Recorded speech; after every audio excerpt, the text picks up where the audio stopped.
Have you ever wondered how water can be turned into energy?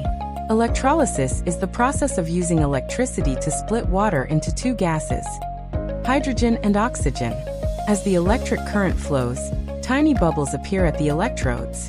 The hydrogen gas produced can be used as a clean fuel to generate electricity and power vehicles, while oxygen is released into the air. It's a simple experiment that demonstrates an exciting technology, helping shape the future of clean, renewable energy. Science really is amazing. Let's get started.